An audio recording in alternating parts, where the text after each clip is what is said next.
ওয়ালাইকুম রহমতুল্লাহি ওয়া বারাকাতুহু। সম্মানিত প্রিয় মুসলিম ভাই ও বোনেরা, ইসলামী টিভির পক্ষ থেকে সকলকে জানাই আন্তরিক মোবারকবাদ। আশা করি সকলে ভালো আছেন। আমি আলহামদুলিল্লাহ আল্লাহর রহমতে ভালো আছি। আজকে আপনাদের মাঝে আলোচনা করব মুহররম মাসে বিয়ে করা কি অপছন্দনীয়। চলুন আমরা জেনে নিই। হিজরি সালের প্রথম মাস হলো মুহররম, ইসলামের মর্যাদাপূর্ণ মাস। কোরআনে 4টি মাসকে হারাম বা সম্মানিত মাস বলা হইয়াছে, তার অন্যতম হলো মুহররম মাস। হাদিসে এই মাসটিকে আল্লাহর মাস বলা হইয়াছে। এ মাসে রোজাকে রমজানের রোজার পর সবচেয়ে ফজিলতপূর্ণ বলা হইয়াছে। হযরত আবু হুরায়রা রাদিয়াল্লাহু তাআলা থেকে বর্ণিত, আল্লাহ রাসূল সাল্লাল্লাহু আলাইহি সাল্লাম বলেছেন, রমজানের রোজার পর সর্বোত্তম রোজা হচ্ছে আল্লাহর মাস মুহররমের রোজা, এবং ফরজ নামাজের পর সর্বোত্তম নামাজ হচ্ছে রাতের নামাজ। সহিহ মুসলিম শরীফ।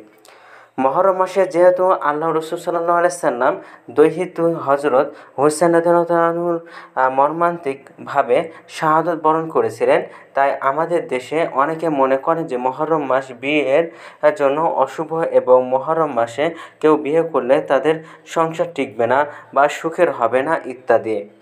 ইসলামের বিশ্বাস এবং শিক্ষা অনুযায়ী এরকম ধারণার কোনো ভিত্তি নেই। ইসলামী বিশ্বাস অনুযায়ী সব মাস বা সব দিনই ভালো। কোনো মাস বা দিনকে অশুভ বা অলক্ষণীয় মনে করার কোনো সুযোগ নেই।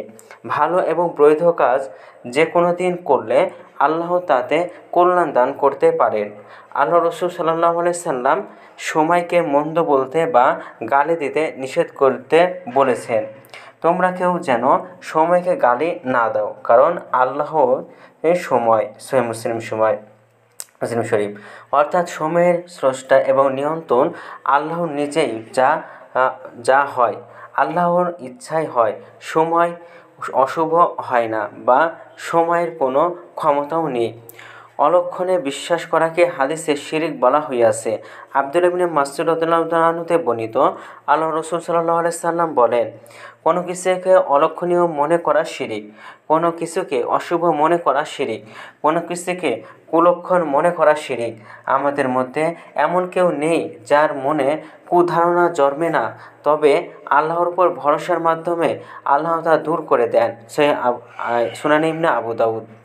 ইমরান ইবনে হোসেন রাদিয়াল্লাহু তাআলা থেকে বর্ণিত, আল্লাহ রাসূল সাল্লাল্লাহু আলাইহি সাল্লাম বলেছেন, যে ব্যক্তি আমাদের দলভুক্ত নয় সে ব্যক্তি কোনো বস্তু, ব্যক্তি, কাজ বা কালকে অশুভ বলে মানে, অথবা যার জন্য অশুভ লক্ষণ পরীক্ষা করে দেখা হয়, যে ব্যক্তি ভাগ্য গণনা করে অথবা যার জন্য ভাগ্য গণনা করা হয়, যে ব্যক্তি জাদু করে অথবা যার নির্দেশে জাদু করা হয়। তাবরানী শরীফ। তো ভিডিওটি যদি আপনাদের ভালো লাগে তাহলে অবশ্যই চ্যানেলটি সাবস্ক্রাইব করে পাশে থাকবেন। ধন্যবাদ সকলকে।